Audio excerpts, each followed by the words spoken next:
Varahi silks వారి grand festive celebrations పొందండి 10,000 రూపాయలు ఆపై కొనుగోలుపై బంగారు నాణెం ఉచితంగా. ఏమండి, ఈ విషయం మీరు నాకు 10 సార్లు చెప్పక్కర్లేదు. మీది మరీ చేదస్తాం.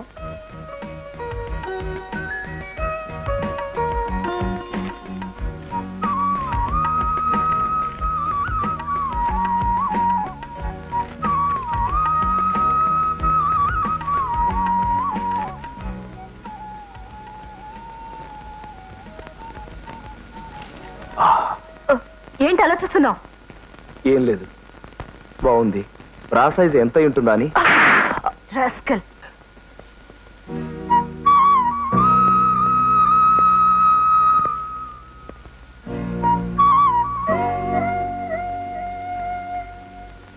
నీ కొత్త రకం ప్రేమలేఖ చూశాను. Thank you. నీ కుప్పిగంతులు వెకిల్ నవ్వులు కూడా చూశాను. అది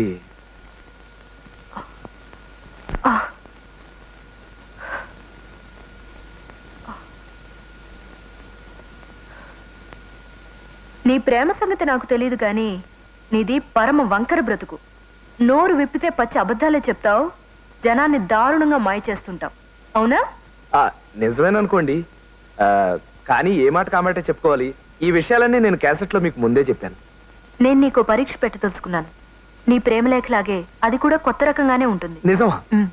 నేను నిన్ను పెళ్లి చేసుకోవాలనుకుంటే నువ్వు ఆ పరీక్షలో నెగ్గాలి. తప్పకుండా నెగ్గుతాను. అదేమిటో చెప్పండి. నువ్వు ఒక నెల రోజుల పాటు అన్నీ నిజాలే చెప్పాలి. కొత్త రకం పరీక్ష అంటే నేను ఇంకా సముద్రం మీద పరిగెట్టమంటారో చంద్రమండలం మీద నడవమంటారో అనుకున్నాను. ఓ సింతేనా? ఇంకా చాలా ఉంది, జాగ్రత్తగా విను. నెల రోజుల పాటు అంటే ఈ రోజు నుంచి ఏప్రిల్ 1వ తేదీ వరకు అన్ని వేళలా నువ్వు అన్నీ నిజాలే చెప్పాలి. కల్లో కూడా అబద్ధం చెప్పకూడదు. నీకు కళ్ళొచ్చినా చెప్పేయాలి. అంతేకాదు, నువ్వు మనసులో ఎవరి గురించి ఏమనుకుంటున్నా లోపల దాచుకోకుండా అవన్నీ బయటికి చెప్పేయాలి. వన్ మోర్ థింగ్, నువ్వు ఈ నెల్లాళ్ళు కాలనీలోనే ఉండాలి. ఎట్టి పరిస్థితుల్లోనూ అది దాటి బయటికి వెళ్ళకూడదు. అర్థమైందా? ఇదిగో, ఆ కుప్పిగంతులే వద్దంటున్నాను. అసలు ఈ పందెం ఎందుకు పెట్టానో తెలుసా? తెలీదు. నిన్ను వదులుచుకోవడానికి. అంటే నేను ఈ పందెంలో గెలిచినా కూడా వదులుకుంటారా? అసలు నువ్వు గెలిస్తే కదా. ఒకవేళ గెలిస్తే నేను తప్పకుండా పెళ్లి చేసుకుంటాను. అలాగని నాకు ప్రూఫ్ ఏంటి? తీరా నేను గెలిచిన తర్వాత తూనా బొడ్డు అంటే? నువ్వు ఇలా అడుగుతావని ఎక్కడో అనుమానం వచ్చే ఒక అగ్రిమెంట్ రాశాను, చూడు. మళ్ళీ చెప్తున్నాను, బాగా ఆలోచించుకో. ఇదంతా ఆషామాషి విషయం కాదు. నీలాంటి వాడికైతే మరీ కష్టం. ఆ తర్వాత నువ్వు ఎలాంటి ప్రాబ్లమ్స్ ఫేస్ చేసినా చివరికి నీ పేక తగినా జాలిపడను. నేను మాటంటే మాటే, పందెమంటే పందెమే. ప్రపంచం బద్దలైనా పట్టించుకోను. అంత మొండిదాన్ని. ఓకే ఓకే, మీరు ఇంకేం చెప్పద్దు, నేను రెడీ. అన్నట్టు ఈ ఒప్పందం మన ఇద్దరి మధ్య ఉండాలి. నువ్వెవ్వరికీ చెప్పకూడదు. అదెలా కుదురుతుందండి? కాళ్ళెర కొట్టి పరిగెత్తమన్నట్టు. నువ్వెలాగూ ఓడిపోతావు, అది నాకు తెలుసు. నేనా పెళ్లి కావలసిన ఆడపిల్లని. రేపొద్దున్న నలుగురిలోనూ ఆభాస్పాలవను. ఇదిగో, పైకి కిందకి 10 సార్లు చదువుకో. సరే అనుకుంటేనే సంతకం పెట్టు. ఈ క్షణం నుంచే మన అగ్రిమెంట్ అమల్లోకి వస్తుంది. ఏమండి, ఈ విషయం మీరు నాకు 10 సార్లు చెప్పక్కర్లేదు. మీరు మరీ చేదస్తాం.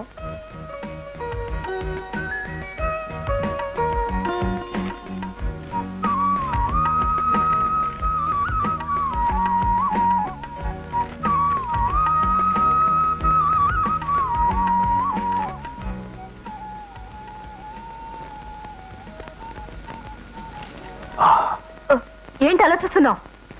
ఏం లేదు, బాగుంది. బ్రా సైజ్ ఎంత ఉంటుందా అని.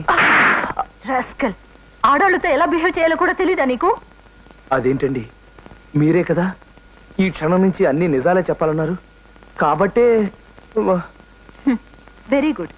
నీ సిన్సియారిటీకి నేను మెచ్చుకుంటున్నాను. నెల్లాళ్ల పాటు నువ్వు ఇదే విధంగా అన్ని పచ్చి నిజాలే చెప్తూ బతకాలి. అర్థమైందా? ఈరోజు మార్చి 1 మన పెళ్లి అవ్వాలంటే నేను అగ్రిమెంట్లో గీసిన హద్దులు అంగుళం కూడా దాటే హక్కు నెక్కలేదు. ఈ నెల్లాళ్ళు నువ్వు నా అగ్రిమెంట్ ఆధీనంలో ఉన్నట్టు లెక్క. దీని నుంచి నీకు ఏప్రిల్ 1న విడుదల.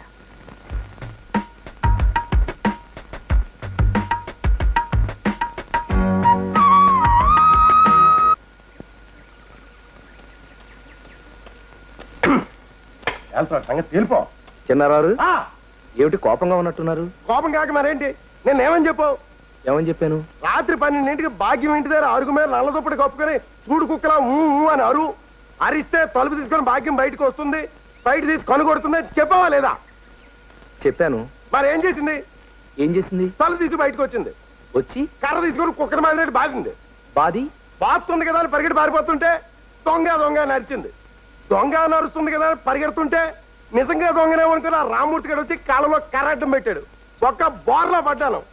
నేను చిన్నారావునరా అని చెప్పేలోగా ఆ రాజన్ గడు వచ్చి బేగమే కాలేసి కసపిస తొక్కేశాడు.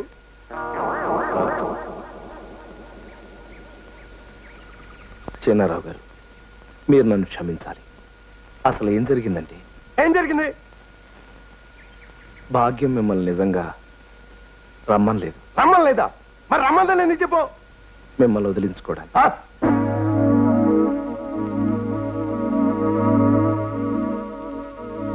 ఏంట్రా అసలు ఏంట్రా నీ ఉద్దేశం, ఆ భాగ్య ఉద్దేశం? ఎన్నాళ్ళైనా తప్పించుకుంటారా? అదిగా చిన్నారావు గారు, ఎంత డబ్బుతో వచ్చేసిందిరా నా దగ్గర. పట్టు చీర ఇచ్చాను, బంగారం గొలుసు ఇచ్చాను, పిఠాపురం సెంటు సీసా ఇచ్చాను. ఏం జరిగిందో నన్ను పూర్తిగా చెప్పను చిన్నారావు అదో గారు. నువ్వేంట్రా చెప్పేది? నీ సంగతి నేను చెప్తాను. అది కాదండి, అసలు ఏం జరిగిందంటే, జరగాల్సింది ఇక మీద జరుగుతుందిరా. లెవెల్ క్రాసింగ్ దగ్గర మనుషులను పెట్టి నేను మటర్ చేయించకపోతే నా పేరు చిన్నారావే కాదు. పాపం ఆ భాగ్యం తప్పేం లేదండి. ఏమండి,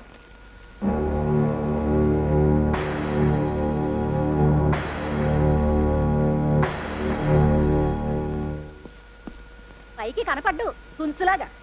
వీడి బాబుగాడు సొమ్ములాగా 10,000 చీటీ పడేశాడు. ఇప్పుడు అడుగుతుంటే లేసు పని నిప్పేసి కండలు చూపిస్తున్నాడు.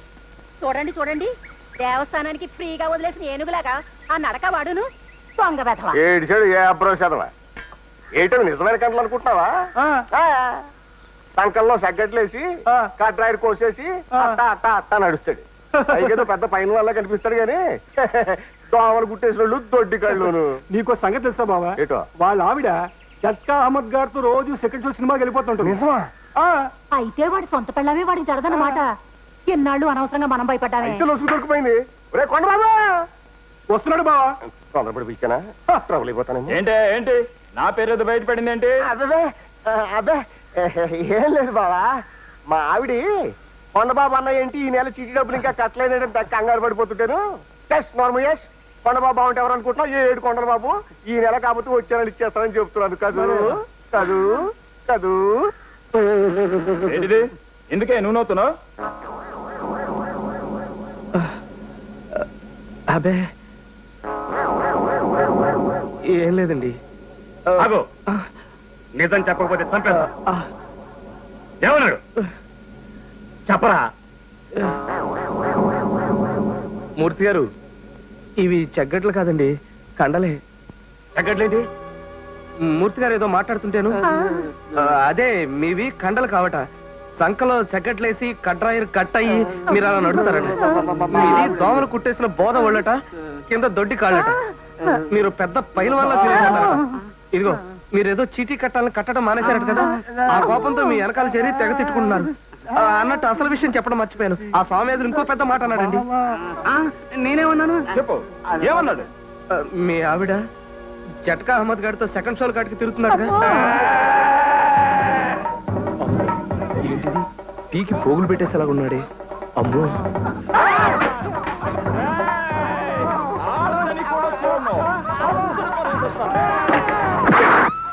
పగలు పడుకోనుడు, రాత్రి పడుకోనుడు, అన్ని వాళ్ళ అమ్మ పోలికలే. కొద్దిగా మనశ్శాంతి లేకుండా పోతుంది. పొద్దునే పేపర్ మీద వచ్చేసాడు. పోస్తాడు గాని ఇదిగో ఏంటి నా పోలికలా? మొదలెట్టావు. ఏమండి రాజన్ గారు, మీరు చెప్పండి. ఇది నా పోలికని, ఇది దాని పోలికని. నేను రోజు కొడలేనండి. ఎంతకీ ఎవరి పోలికో మీరు చెప్పండి. నా కొడుకు నన్ను చెప్పండి, చెప్తే కొంపలు అంటుకోవు. చుమ్మా చిన్న పిల్లవాంటి కదా, ఎడే చుమ్మా ఇరప్పా. ఇదిగో భాగ్యం గారు, ఆ భక్త ప్రహ్లాద క్యాసెట్ ఇస్తే పార్ట్ 2 ఇస్తాను. భలే టైంకి వచ్చావయ్యా, పట్టుకోవా. ఇదిగో నిన్ను ముక్కడగాలి, ఇటు రావయ్యా. నేనేం మాట్లాడండి బాబు, నాకు అర్జెంట్గా పని ఉంది, నేను వస్తాను. అబ్బా, సైకిల్ అలా జారేసేలా రావయ్యా, నిన్ను మాట్లాడగాలి. వద్దండి బాబు, నన్ను ఇబ్బంది పెట్టకండి ప్లీజ్. ఇదిగో ముద్దుగా అడిగినప్పుడు రావాలి మరి. అది కాదండి. రావయ్యా. ఏం లేదయ్యా, మా ఎదో లేడు, ఈడే మా చంటోడు. ఈడి పోలికలు మా భాగ్యాన్ని అని నేను, నాయని మా భాగ్యం, ఇద్దరం కొట్టుకు చేస్తున్నాం అనుకో.